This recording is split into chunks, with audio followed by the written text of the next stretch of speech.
कोकणची संस्कृती म्हणजे उत्सवांची खाण.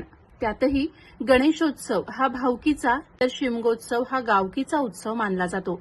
18 पगड जाती धर्माच्या लोकांनी एकत्र येऊन साजरा करायचा हा सण कोकणच्या एकोप्याचं जिवंत उदाहरण आहे आणि हीच परंपरा आजही तितक्याच निष्ठेनं टिकून आहे. यात अग्रक्रमानं नाव येतं ते रत्नागिरी तालुक्यातील कुरतडे गावाचं ग्रामदैवत श्री सांबरवळनाथ देवस्थान. या दशक्रोशीतला सर्वात मोठा शिमगोत्सव म्हणून कुरतड्याच्या उत्सवाचा नावलौकिक आहे. उत्सवाची सुरुवात होते ती फाल्गुन शुद्ध त्रयोदशीला.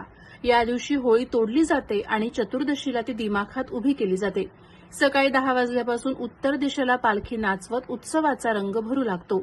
यात आंब्याच्या 2 होळ्या असतात. त्यापैकी एक होळी नाचवून मोडली जाते तर दुसरी 70 ते 80 फूट उंच मोठी होळी उभी केली जाते. ही उंच होळी म्हणजेच संपूर्ण गावातील एकोप्याचं प्रतीक. पौर्णिमेच्या रात्री शेवरीच्या होळीचा होम केला जातो आणि अवघं गाव भक्तीच्या रंगात न्हाऊन निघतं. या उत्सवाचं मुख्य आकर्षण म्हणजे भेट सोहळा.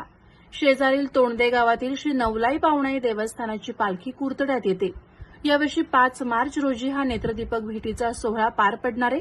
पालखीमध्ये सांब, रवळनाथ, महालक्ष्मी, महाकाली आणि निनाय अशा देवांची दैवी रूपं विराजमान असतात. त्यानंतर प्रत्येक वाडीत घरोघरी जाऊन ही पालखी भक्तांना दर्शन देते. गावचे प्रमुख खोत, मानकरी, गावकरी यांच्या मार्गदर्शनाखाली हा उत्सव साजरा होतो. विशेष म्हणजे आपल्या पूर्वजांची ही परंपरा आजची तरुण पिढी अधिक उत्साहानं पुढे नेते. यंदाची आकर्षक रोषणाई आणि सजावट ही कुरतड्यातील तरुण वर्गानं अत्यंत कल्पकतेनं केली. परंपरा आणि आधुनिकता यांचा सुंदर संगम कुरतड्याच्या शिमगोत्सवात पाहायला मिळतो.